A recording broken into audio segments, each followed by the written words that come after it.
Hello दोस्त, आज मैं आपनर ओसत एनेकुवा भिडिओ লৈ আহিছো যত আচৰিত ধৰণৰ প্ৰাণীৰ কথা জানিব পাৰিব, যাৰ বিষয়ে জানি আপুনি শক খাই যাব।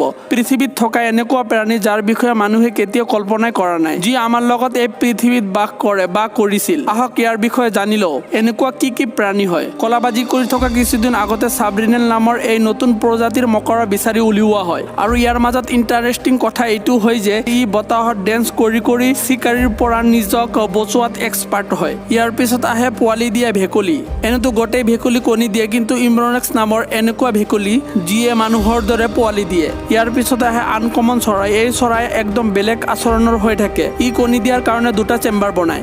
এটাত নিজৰ পোৱালিৰ কাৰণে মৰি যোৱা মকৰা জমা কৰে আৰু এটা চেম্বাৰত মৰি যোৱা পৰুৱা ৰাখি দিয়ে। কিন্তু মৰি যোৱা পৰুৱা কিয় ৰাখে আজিলৈ বৈজ্ঞানিকসকলেও জানিব পৰা নাই। পৃথিৱীৰ আটাইতকৈ ধুনীয়া এক প্ৰজাতিৰ শামুক। শামুক এনেতো দেখাত বেয়া আকৃতিৰ হৈ থাকে, কিন্তু ফাইলোডানিছা নামৰ এই শামুক বহুত ধুনীয়া দেখা যায়। বেছিভাগ ইয়াক জাপানৰ সাগৰত পোৱা যায়, যিটো প্ৰায় 18 সেণ্টিমিটাৰ দীঘল হ'ব পাৰে।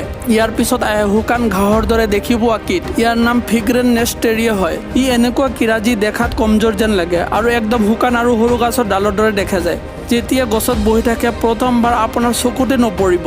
এই কীৰাৰ দীঘলীয়া প্ৰায় 25 সেণ্টিমিটাৰ হ'ব পাৰে। ৰহস্যময় এক ধৰণৰ জীৱ। এই প্ৰাণী এটা ৰহস্যময় প্ৰাণী হয়, যাক আজিলৈ বৈজ্ঞানিকসকলেও চিনিব পৰা নাই। মছৰুম আৰু জেলিফিছৰ দৰে দেখি পোৱা এই প্ৰাণী সাগৰৰ তলত থাকে। ইয়াৰ পিছত আহে চৰাইৰ দৰে বাহ বনোৱা মাছ। টাৰ্কি জনন নামৰ এনেকুৱা মাছৰ সন্ধান কৰি বিচাৰি উলিওৱা হয়, যিয়ে সাগৰৰ তলত চৰাইৰ দৰে নিজৰ কাৰণে বাহ বনাই থাকে। এই মাছ নিজে থাকিবৰ কাৰণে প্ৰায় 2 মিটাৰ দীঘলীয়া বাহ বনায়। ইয়াৰ পিছত আহে ডাইনছৰ। কোৱা হয় যে আজুৱালি নামৰ ডাইনছৰৰ প্ৰজাতি বহুত আগতে শেষ হৈ গৈছে, কিন্তু ডাকোটাত ইয়াৰ কংকাল পোৱা যায়, আৰু সেই কংকাল বহুত দীঘলীয়া আৰু 300 কিলোগ্ৰাম ওজনৰ হৈ থাকে। সঁচাকৈ ইমান ডাঙৰ ডাইনছৰ আছেনে? বৈজ্ঞানিকসকলে আজিও ইয়াৰ বিষয়ে জানিবৰ কাৰণে ৰিচাৰ্চ কৰি আছে। ইয়াৰ পিছত আহে আচৰিত ধৰণৰ খ্ৰীষ্টমাছ ট্ৰী। হেলিকিউচা নামৰ এই গছ বহুত সময় আগৰ পৰাই মেক্সিকোত খ্ৰীষ্টমাছ উৎসৱত ব্যৱহাৰ কৰি আহি আছে।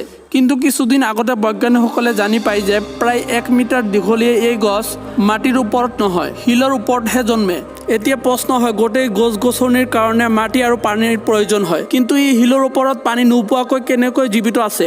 তো হে দোস্ত, আপোনাৰ যদি ভাল লাগিছে সৰু এটা লাইক কৰি দিব, আৰু নতুন নতুন ভিডিঅ' চাবলৈ ছাবস্ক্ৰাইব কৰা পাহৰি নাযাব। আৰু নতুন ভিডিঅ' অহালৈ আমাৰ পুৰণি ভিডিঅ'বোৰ চাব পাৰে। আশা কৰোঁ ভাল লাগিব। ভিডিঅ' চোৱাৰ কাৰণে চবকে ধন্যবাদ।